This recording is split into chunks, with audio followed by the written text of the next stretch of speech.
Army chief general Qamar Javed Bajwa की जेर सदारत कोर कमांडर्स कॉन्फ्रेंस। ISPR के मुताबिक कॉन्फ्रेंस के शुरका को मुल्क की सिक्योरिटी सूरत हाल पर ब्रीफिंग। आर्मी चीफ ने कहा कि दुश्मन की कोशिशों को कामयाब नहीं होने दिया जाएगा। दहशतगर्दों उनके साथियों की बाकियात को खत्म कर देंगे। दहशतगर्दों को दोबारा मुनज़्ज़म नहीं होने देंगे। मुसल्लह अफवाज ने कौम की हिमायत से दहशतगर्दों के खिलाफ कामयाब ऑपरेशन किया।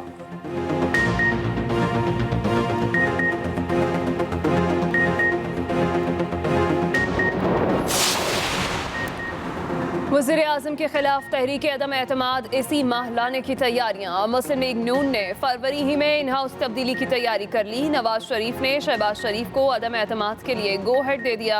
शहबाज शरीफ का तहरीक अदम एतमाद की कामयाबी के लिए प्लान ए और बी मुकम्मल। अदम एतमाद का फैसला हुकूमती इत्तेहादियों अपोजिशन कायदीन से बैकडोर राबतों के बाद किया गया।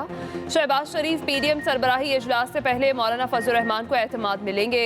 PDM से हतमी मंजूरी के बाद शहबाज शरीफ अमली इक़दामात का इकट्ठे हुए हैं। 30 साल से, उससे पहले 20 साल पहले दोनों गालियां एक दूसरे को चोर कहते थे। जरदारी को जेल ये नून लीग ने डाला था। उसका पेट फाड़ के पैसा किसने निकालना था? तहरीक इंसाफ ने नहीं निकालना था। मुल्क के बनाने का मकसद ये तो नहीं था कि टाटा और बिरला की जगह शरीफ और जरदारी अमीर हो जाएं। 13 साल हो गए, उर्दू भी नहीं सही तरह बोलनी आती। बारिश होता है तो पानी आता है। जरदारी साहब वो चेक बुक चोरी के पैसे से आ गया लोगों को खरीदने के लिए। इलाज करवाने गया था अपना बाहर, एक मुजरिम कहता जी बड़ी दिल की बीमारी है। वो सीढ़ियों पे चढ़ता जा रहा है दिल की बीमारी के साथ। अपनी फैक्ट्रियां देख रहे हैं जाके, वहां टीवी पे आ रहा है जनाब वो एक चोर दूसरे चोर से मिलने जा रहा है। बजाय पेट फाड़ के पैसा निकालने के आप पेट इकट्ठे मिल रहे हैं। वज़ीर आज़म इमरान खान कहते हैं एक दूसरे का पेट फाड़ने वाले चोर आज इकट्ठे हो रहे हैं। मेरे डर से चोरों का टोला फिर इकट्ठा हो गया। ये कुछ भी कर लें, इनको सजाएं जरूर मिलेंगी। फैसलाबाद में सेहत कार्ड के इजरा की तकरीब से खिताब में वज़ीर आज़म ने कहा कि जिन लोगों ने अवाम की सेहत की जिम्मेदारी उठानी थी वो खुद बाहर इलाज कराते रहे। 30 साल हुक्मरानी करने वाली दो जमातों ने अपने लिए अलग, अवाम के लिए अलग मुल्क बनाया। जब तक ये दो खानदान लूट मार करते रहेंगे मुल्क का कोई मुस्तकबिल नहीं। कुछ वकील कह रहे हैं कि इनको फिर मुल्क लूटने का मौका मिले।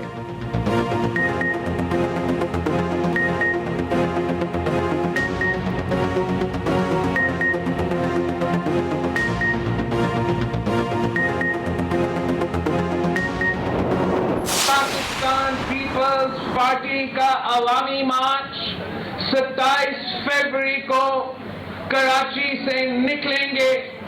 पाकिस्तान पीपल्स पार्टी ने इस कठपुतली हुकूमत के खिलाफ, इस सिलेक्टेड हुकूमत के खिलाफ ऐलाने जंग किया है। बिलावल भुट्टो ने हुकूमत के खिलाफ तबले जंग बजा दिया। सिलेक्टेड हुकूमत के खिलाफ ऐलाने जंग कर दिया। मुल्तान में जलसा आम से खिताब, कहा इस्लामाबाद जाएंगे और वज़ीर आज़म इमरान खान पर हमला होना है। इमरान खान में हिम्मत है तो असम्बली तोड़ दे। मार्च बहुत दूर है, नाअहल हुकूमत को गिरा कर ही दम लेंगे। 27 फरवरी को लॉन्ग मार्च का आगाज होगा।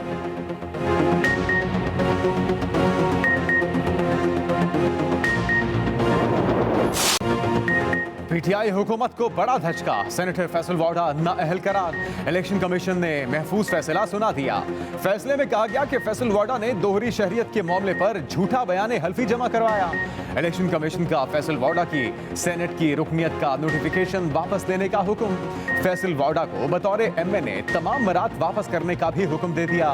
तमाम तनख्वाहें और मरात 2 माह में वापस जमा कराई जाएं। फैसल वाडा ने 2018 के आम इंतखाबात में अपनी दोहरी शहरियत छुपाई थी। तहरीरी फैसला भी जारी कर दिया गया।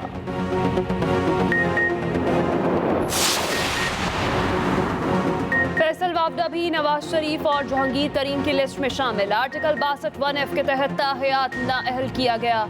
इलेक्शन कमीशन के फैसले के मुताबिक फैसल वाबडा ने खुद को अपने कंडक्ट से मशकूक बनाया। उन्होंने बतौर MNA सेनेट इलेक्शन में वोट डाला और बतौर MNA वोट डालने के बाद खुद को बतौर सेनेटर उम्मीदवार पेश कर दिया। बतौर रुकन असम्बली मुस्ताफी होकर सेनेट इलेक्शन लड़ना मशकूक था।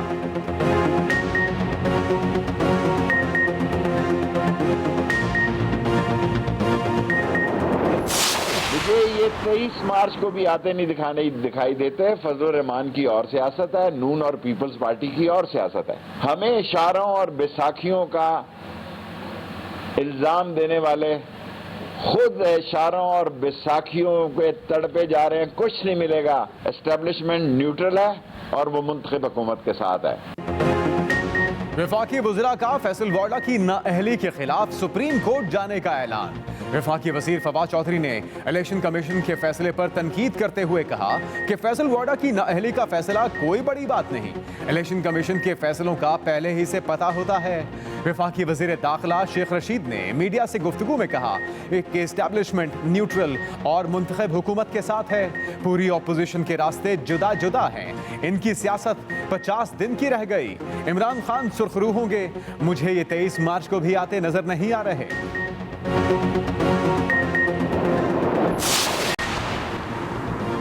इलेक्शन कमीशन से फैसल वावडा की नाअहली पर चेयरमैन बिलावल भुट्टो जरदारी की पीपल्स पार्टी को मुबारकबाद। ट्वीट किया, पीटीआई की एक और विकेट डाउन हो गई। दूसरी जानिब तर्जुमान नून लीग मरीम औरंगजेब ने वज़ीर आज़म इमरान खान की तकरीर को तहरीक अदम एतमाद की कामयाबी का ऐलान करार दे दिया। कहा, इमरान साहब ने आज खतरनाक बनने की नाकाम कोशिश की। इमरान साहब, बस आपने घबराना नहीं है। खैबर पख्तूनख्वा हुकूमत भी मुश्किल में पड़ गई। सुप्रीम कोर्ट ने बल्दियाती इंतखाबात का दूसरा मरहला मुअख्खर करने का पेशावर हाई कोर्ट का फैसला मुअत्तल कर दिया। समाअत के दौरान जस्टिस आयशा मलिक ने कहा कि इस बात की तस्दीक नहीं हुई कि मौसमी हालात इलेक्शन में रुकावट डाल सकते हैं। हाई कोर्ट को फैसले से पहले इलेक्शन कमीशन का मौक़िफ़ सुनना चाहिए था। जस्टिस एजाजुल हसन ने पूछा कि हाई कोर्ट को फैसला देने की इतनी जल्दी क्यों थी। फरीकैन को नोटिस जारी, मजीद समाअत 14 फरवरी तक मुलतवी।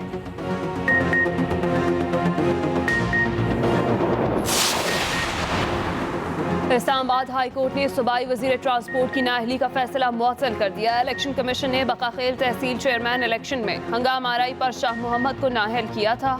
इस्लामाबाद हाई कोर्ट ने फरीकैन को नोटिस जारी कर दिए। खैबर पख्तूनख्वा के सूबाई वजीर शाह मोहम्मद ने अपनी नाअहली चैलेंज कर रखी है।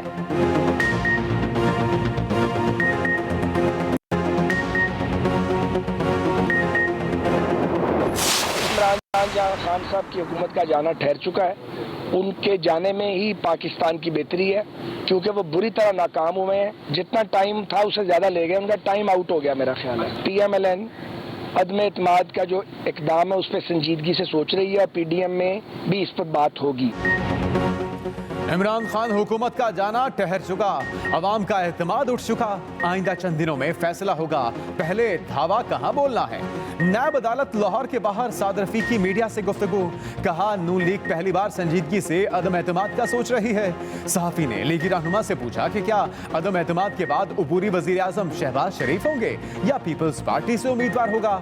साद रफीक ने जवाब दिया, जुबान खल्क को नकारा खुदा समझो, चंद दिनों में PDM का इजलास है, उसमें मजीद फैसले होंगे।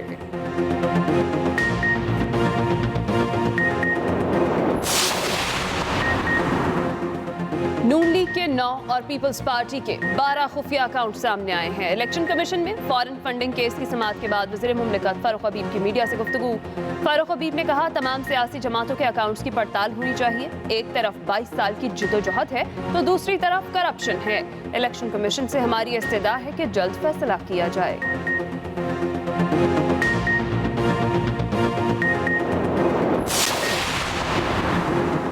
जामिया कराची के साथिज़ा का एहतजाज खत्म करने का ऐलान। वज़ीर जामियात इस्माइल राहू और सेक्रेटरी जामियात से हड़ताली साथिज़ा की मुलाकात। प्रोफेसर डॉक्टर शाह अली मुक़द्दस ने कहा, वज़ीर जामियात ने हमारे जायज़ मुतालबात मान लिए हैं, तदरीसी अमल कल से बहाल हो जाएगा। इस्माइल राहू ने कहा, साथिज़ा के प्रमोशन वक्त पर होंगे, किसी के साथ नाइंसाफ़ी नहीं होगी।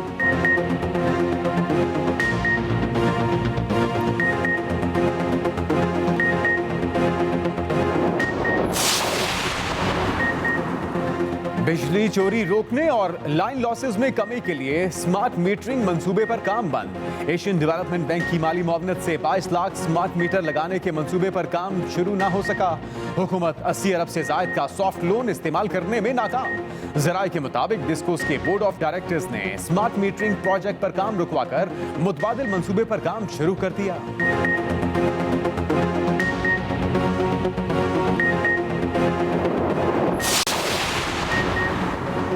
पीसीबी की कमेंटेटर्स की तलाश डिजिटल मुहिम आज से शुरू होगी।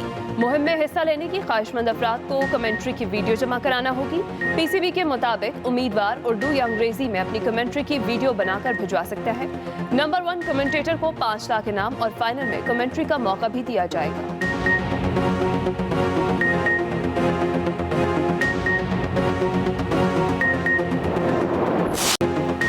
मुल्क में कोरोना के वार तेज। मुहलिक वबा ने मजीद 50 अफराद की जान ले ली। 24 घंटों के दौरान 4,253 नए केस सामने आए। NCOC के मुताबिक मस्बत केसेस की शरह 8.2% रही। खैबर पख्तूनख्वा में शरह 13.9% रिकॉर्ड। दूसरी जानिब फ्रांस से पाकिस्तान को कोरोना रेड लिस्ट ममालिक से निकाल दिया। पाकिस्तानी शहरियों को अब फ्रांस जाकर क्वारंटीना नहीं करना पड़ेगा।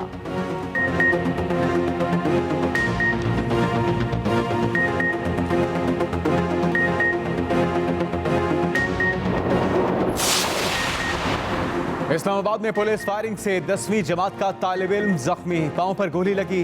वालिद के मुताबिक हुजैफा ट्यूशन के बाद दोस्तों के साथ मोटरसाइकिल पर घर जा रहा था। 4 पुलिस एहलकारों ने फायरिंग कर दी। एहलकारों ने बेटे के 2 दोस्तों को भी गिरफ्तार कर लिया। SSP ऑपरेशंस के मुताबिक 4 एहलकारों को हिरासत में ले लिया गया। वाकया थाना नून की हुदूद में पेश आया।